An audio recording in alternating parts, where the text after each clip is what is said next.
नमस्कार। आज हम एक बहुत ही दिलचस्प और कह सकते हैं कि महत्वाकांक्षी प्रस्ताव पर बात करने वाले हैं। ये नेपाल के लिए है। जी। हमारे पास जो स्रोत सामग्री है, द 20% ग्रोथ रेवोल्यूशन, वो एक ऐसी योजना सामने रखती है जिसका लक्ष्य है सालाना 20% आर्थिक विकास। 20%। हाँ, 20%। ये सोचने वाली बात है। मतलब आज तक दुनिया में किसी भी देश ने लगातार ये हासिल नहीं किया है। बिल्कुल नहीं किया है। और ये पूरी की पूरी योजना एक दर्शन पर आधारित बताई गई है, कल्किवाद। कल्किवाद। जी।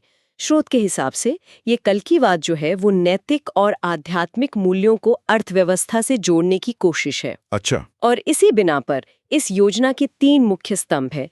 और ये स्तंभ जो है वो पारंपरिक आर्थिक सोच को आप कह सकती हैं सीधी चुनौती देते हैं। हाँ, बिल्कुल, मैंने भी देखा। ये स्तंभ अपने आप में काफ़ी क्रांतिकारी से लगते हैं। पहला क्या है? 100% कैशलेस अर्थव्यवस्था। हाँ, मतलब नकदी, कैश बिल्कुल खत्म। बिल्कुल खत्म। इस दस्तावेज का तर्क ये है कि भाई जब हर लेन-देन डिजिटल होगा, जी। तो भ्रष्टाचार की कोई गुंजाइश ही नहीं बचेगी। बिल्कुल। सब कुछ पारदर्शी।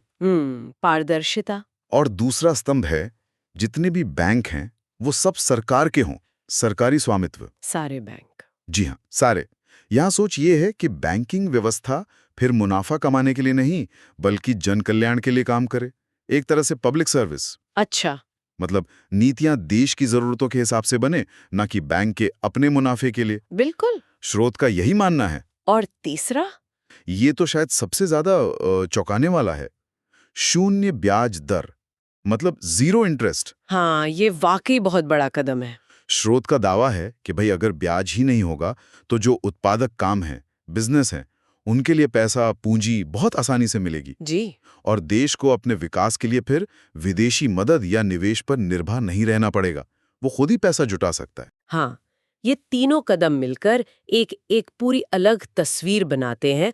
और अगर ये तीनों चीजें लागू हो जाएं, हाँ। तो स्रोत एक बहुत बड़ा वादा करता है। क्या वादा है? वादा ये कि नेपाल फौरन, मतलब तुरंत उच्च गुणवत्ता वाली शिक्षा, स्वास्थ्य सेवाएं और कानूनी सेवाएं भी ये सब कुछ मुफ्त में दे सकता है। सब कुछ मुफ्त, ये कैसे मुमकिन है? मतलब एक तरफ शून्य ब्याज, कैशलेस अर्थव्यवस्था, और फिर 20% ग्रोथ, और साथ में ये सब मुफ्त सेवाएं।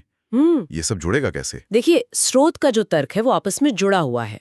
उनका मानना है कि शून्य ब्याज और पूरी तरह पारदर्शी डिजिटल लेन-देन जब होंगे, हाँ। तो भ्रष्टाचार लगभग शून्य हो जाएगा, बिल्कुल खत्म। अच्छा। तो जो सरकारी पैसा बचेगा, हाँ। है ना, वो सीधे इन मुफ्त सेवाओं में लगाया जा सकेगा। और साथ ही जब पूंजी आसानी से मिलेगी, तो बड़े पैमाने पर उद्योग लगेंगे, नौकरियां पैदा होंगी। हाँ, नौकरियां, हाँ, ये जरूरी है। और योजना इस बात पर भी जोर देती है कि जो नेपाली बाहर काम कर रहे हैं विदेशों में, वो भी सम्मान के साथ घर लौट सकेंगे और इस विकास में अपना योगदान देंगे। अच्छा, तो प्रवासी नेपालियों की भी भूमिका है इसमें? जी हाँ, बहुत अहम। तो ये सब मिलकर स्रोत के अनुसार उस 20% विकास दर को संभव बनाएगा। तो मतलब ये सिर्फ एक आर्थिक बदलाव की बात नहीं है, ये भ्रष्टाचार खत्म करके एक तरह का नैतिक बदलाव लाने का भी दावा कर रहा है। बिल्कुल। और ये सब चलेगा कैसे? डिजिटल तकनीक पर निर्भर करेगा और लोगों की भागीदारी, खासकर युवाओं और प्रवासियों की। एकदम सही। स्रोत इसे सिर्फ एक आर्थिक मॉडल नहीं बता रहा।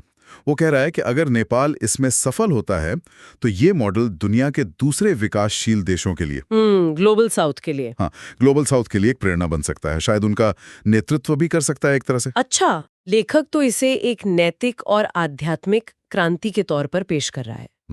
उसके अपने शब्दों में कहें तो ये कलयुग से सतयुग की ओर एक कदम होगा। सतयुग। हाँ, मतलब एक ऐसा युग जहां न्याय और सच्चाई आर्थिक नीतियों का आधार हो। वाह, ये तो बहुत बड़ी बात है। हाँ। तो संक्षेप में, कल्किवाद पर आधारित ये योजना 100% कैशलेस, जी, सरकारी बैंक, शून्य ब्याज, की और बदले में मिलेंगी मुफ्त सेवाएं, नौकरियां और अभूतपूर्व विकास दर। हाँ, ये पारंपरिक अर्थशास्त्र के जो नियम हैं, उनको पूरी तरह से उलटने वाला विचार है। वाकई सोचने पर मजबूर करने वाला प्रस्ताव है। जी। यहां रुककर एक सवाल मन में आता है। जी। अगर मान लीजिए कहीं भी नेपाल में या कहीं और शून्य ब्याज दर या 100% कैशलेस अर्थव्यवस्था जैसी व्यवस्थाएं, जैसी इस स्रोत में बताई गई हैं, वो सफलतापूर्वक लागू हो जाती हैं, तो हमें अर्थव्यवस्था और शासन चलाने के तरीकों के बारे में अपनी किन बुनियादी धारणाओं पर, किन बेसिक मान्यताओं पर दोबारा सोचने की जरूरत पड़ सकती है?